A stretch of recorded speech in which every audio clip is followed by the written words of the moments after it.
Hey everybody, it's Dave Grantham with Evolutionary Qigong.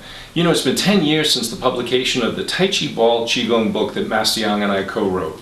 I thought it'd be a great idea to review some of the basics of Tai Chi Ball training, as well as some of the changes that I've made through the years teaching and training Tai Chi Ball. I hope you find this video useful, and I hope it deepens your level of Tai Chi Ball training.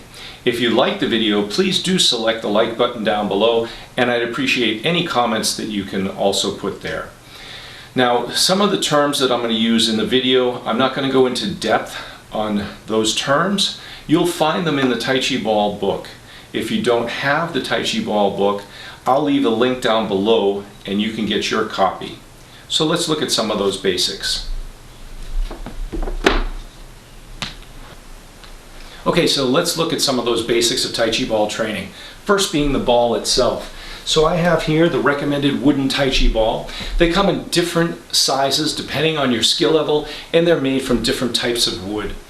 We're using the product wood. Obviously it's a natural organic substance from nature, and it offers the best conductivity of electricity that's going to pass between the palms and the object itself. If you're interested in purchasing your own Tai Chi ball, feel free to click on the link down below and check one out for yourself. Now, for those of you that don't have one, or perhaps you don't have the availability to purchase one at this time, then I recommend you do what we call our initial stage of Tai Chi Ball training, and that's without a ball at all. The first stages of Tai Chi Ball are to get the movements down, get the body mechanics down, then as time goes on, put the ball between the palms. I know in society we spend so much time jumping levels that we end up injuring ourselves. So focus on those movements first, and then when the time comes and you can purchase a ball, feel free to click on the link below and do so.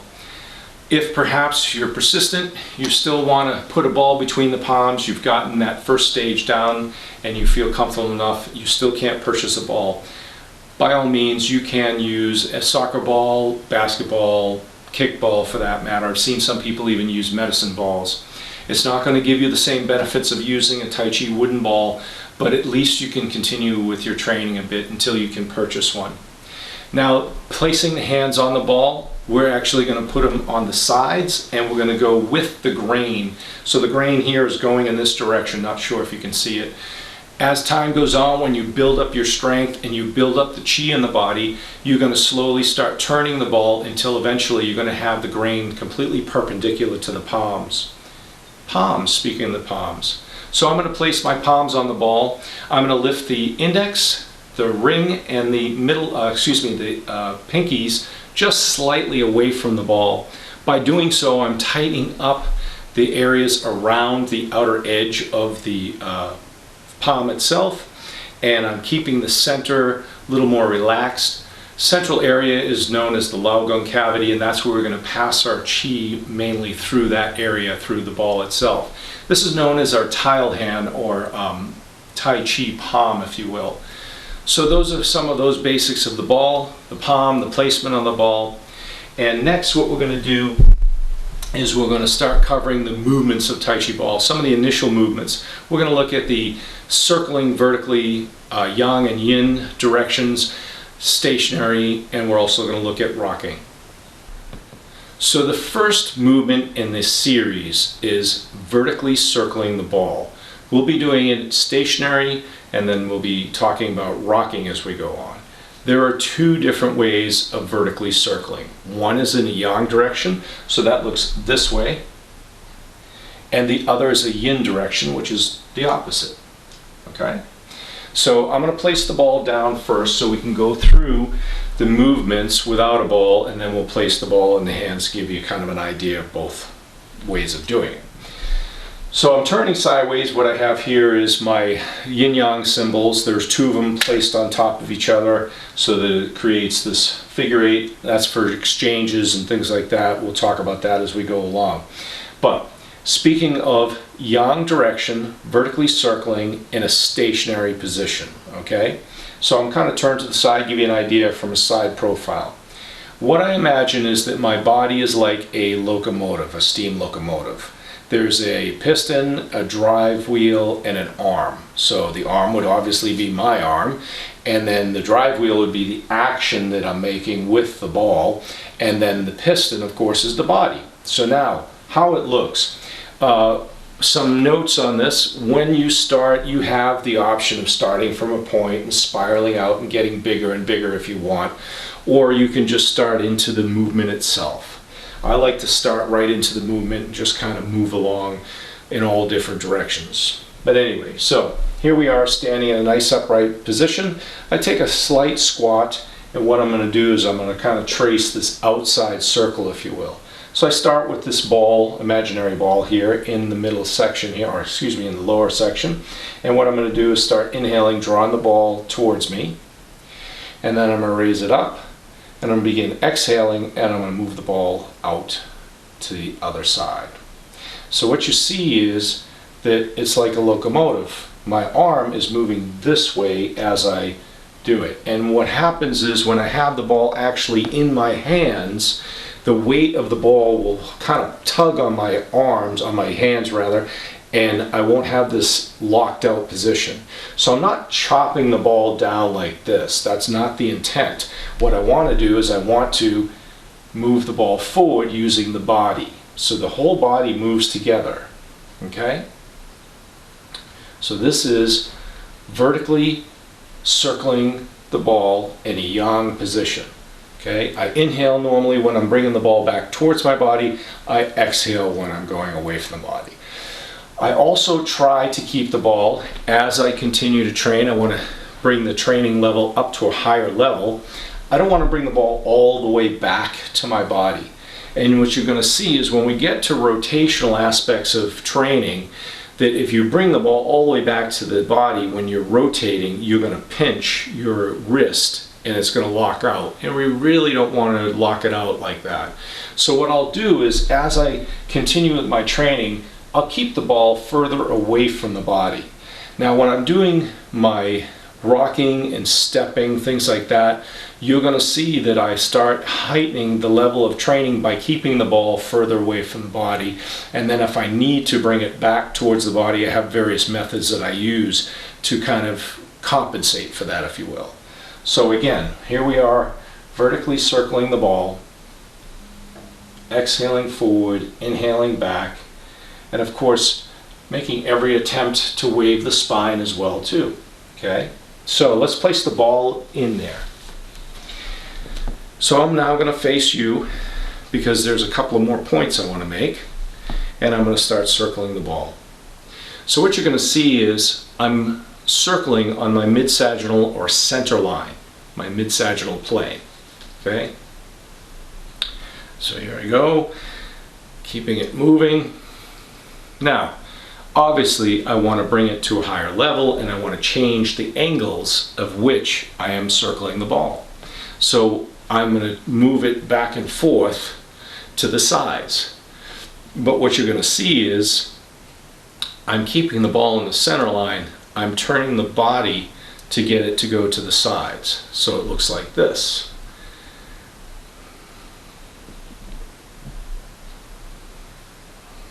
So you see I'm turning to the sides, but the ball is still in my center line. Okay. Now you're going to want to increase even further. Eventually you're going to be turned completely to the side and circling the ball. But what you see is I still keep it in between my shoulders, and I still keep it along my center line. Okay, I don't allow the ball to travel outside of the shoulders. Okay, by keeping it straight here, I keep the strength, equilibrium, everything all centered. Okay, now when I turn to the side like this and I'm circling and I want to go further, what you're going to see is a rotation in the thoracic area of my body, that being the area of the shoulder blades in that area. Okay, so when I'm turning this way and I circle this way, if you look, I'm still in the center line, but I've twisted far enough to get the thoracic area to turn. So it's a rotation in the thoracic area. And what I mean is this: taking my trusty model here that I've got to use from Dr. Murray and Murray Chiropractics. If you take a look at the lower part of my body, the hips can only twist so far, and the lower part of the body, the lumbar section and the spinal area here, they have these facets along here, these physical processes along here. It allows the lumbar section, the lower part of the back, to rotate only so far. Once I reach that point, I can't extend it or rotate anymore. If you go up the chain here to the thoracic area, that between the shoulder blades area, you'll notice there's a change in the physical nature of that, excuse me, physical nature of the spine, which allows that thoracic area to turn further. So that's how I get that position. Now, the other part of it is, when I turn, one knee is going to drop down towards the toes, the other one's going to pull up towards the hips. I try to keep this hip area open. I can kind of compensate for this by dropping in. You see how I can turn more? But now I have a big valgus situation going on with my knee. And the knee joint is primarily a extension and flexion type of joint. So I really want to keep that out. I want to try to open up the mobile hip area, if you will. So we have a mobile ankle, a stable knee, and then a mobile hip. So I'm trying to keep that area open and using this thoracic area to get that ball to the side. So those are some of the things that I talk about and we train in the vertical yang circling of Tai Chi Ball training. Okay, so now let's move on to the yin direction.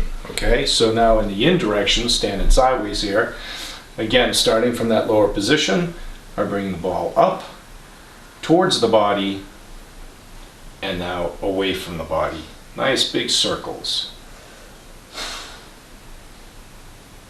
Exhaling as I move it forward, inhaling as I move it towards my body. And of course, waving the spine as I do. Now let's add the ball.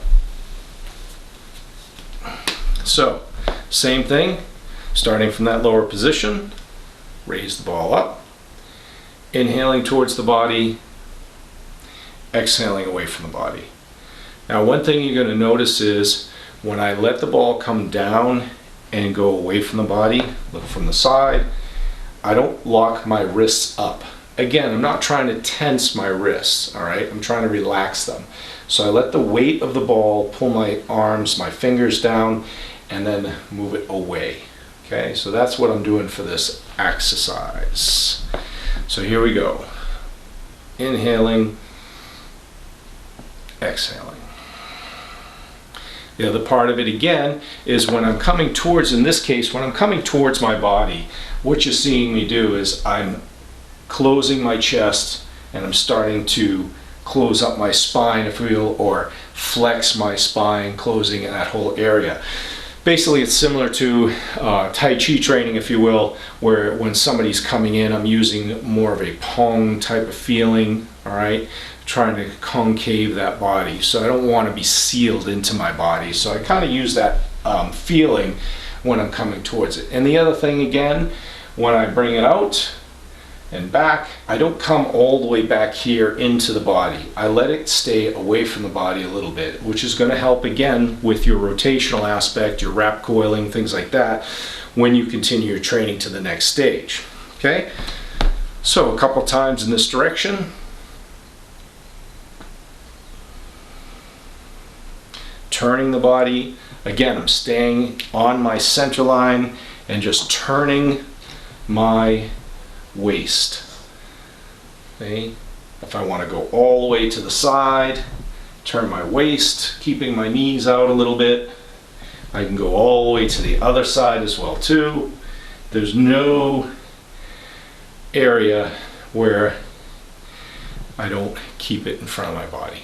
Okay, so that's the stationary vertical yin circling. Next, we'll get into the rocking part of it.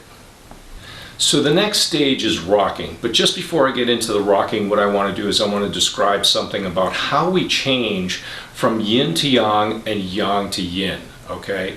What I'm doing is I'm using what's known as a yin-yang symbol exchange, and we can utilize this picture here, this drawing, kind of to give you the idea of what I mean. So, what I'm going to do is I'm going to, in this case, a stationary position, be in a yang circling movement, okay? And I want to change to yin. So what I'm going to do is I'm going to circle up to the top here, then I'm going to circle into the center, back out of the center to the bottom, and then lo and behold, now I'm circling in a yin position. Obviously, if I want to go the opposite way, let's pick the bottom. So in the bottom, I curve up to the top. Once I get to the top, I'm back on the outside, and now you notice I'm using a yang circle. Okay, so this is that yin-yang symbol exchange, and it's just for an illustrative purpose. This is not absolute. You can change it to any area. You can exchange through this area here. It doesn't have to be at the top and the bottom. Okay, this is just to kind of give beginners an idea of where to go. The other thing about this is basically what I'm doing at vertical to vertical or horizontal to horizontal. Because what you'll see later on is if I want to go from one direction vertical to another direction horizontal, I don't necessarily have to go through that center. I can come up with the top and then around the outside to get to that other position, all right? Basically, as you become more advanced, you start seeing multiples of things within it, all right? So that's our yin-yang symbol exchange. Now we're talking about rocking. Remember, Tai Chi Ball is something that can be used by both internal and external styles. It can be used by anybody. So, and you don't even have to be a style, you could be just doing it for health for that matter. But if you're doing it within your martial arts to help increase your martial arts training, doesn't matter if it's Tai Chi or if it's Hung Gar or whatever style you may train. What you're going to do is incorporate your stepping, your rocking, things like that within that style using a Tai Chi ball. Okay, so that being said, I'm using in this particular nature more of a long fist or yang style type of Tai Chi stepping where I'm rooted in the foot and I'm sending the energy out. And what I'm talking about is when we go to rocking, when we go to stepping, we're taking our Tai Chi ball training to a higher level and we're incorporating now legs. Okay, so when I get into my position and I'm doing my Tai Chi ball training, the leg is what drives the ball out into its movement. And again, we want to go to a higher level. So as I said in the stationary position, I'm going to start to incorporate bringing the ball further away from the body and utilizing this motion away from the body. Okay, so like this. Now again, if I'm training for another different style or if I'm just training for more of a whipping action, I can be more, moving back and forth in this nature of a whip. But for now, I want to do it more for kind of health, to build a little bit more, create more of a longer arm, if you will, to build up more strength in the body. So I'll keep the ball further away from the body and make sure that I'm driving with my legs. So I'm pushing off the back leg, pushing off the front leg through the ground on both instances. So in the rocking position, with the ball further away from the body, you're going to say, well, after a while I'm going to start to get tired. There are different methods that we use to bring the ball back towards the body, closer towards the body, and then you can extend it away from the body again. Methods like changing direction. So say I'm doing it in this direction here, and I'm getting a little bit tired or sore from keeping the ball further away, I'll draw it back towards the body, change my direction, and then back away from the body. And I can do either yin or yang direction, doesn't matter which, but that's one of the ways where I get away with bringing the ball closer to the body and then putting it back out further away from the body and increasing the amount of strength in the body. Okay. Another method we have is where we exchange the legs. So what I'll do is I'll bring the ball towards the body, step up next to the other foot, and then from there you can go and do anything you want. I can either step this way, I can change legs, step back and extend it away. Doesn't matter, whichever way you'll find. But those are different methods I use to bring it back towards the body, then back away so that I can train and get to a higher level. Same thing with the stationary as with rocking. When I'm doing this motion, I keep it in front of my mid-sagittal plane or center line, and I will turn and keep it there, keep it there. You see how I use the thoracic motion. Again, same thing, so forth and so on. So the end result here is that when I'm training Tai Chi Ball, we'll take the ball in this case now, the ball is really, in this case, just moving up and down with the arms, and it's the fact I'm shifting back and shifting forward that creates the circle. Okay, I can still use my spine, I can still use a little bit of movement in the arms bringing the ball back and forth, but in this instance now I'm increasing the strength of the body by keeping the ball further away from the body. Okay, that's rocking, that yang, yin, changing directions as well as changing your feet. I hope you enjoyed this video. Please do, if you like it, select the like button, put some comments down there, and I'll be sure to add some more videos. We'll get into our rotational aspects as well as wrap coiling, things like that. Have a great day.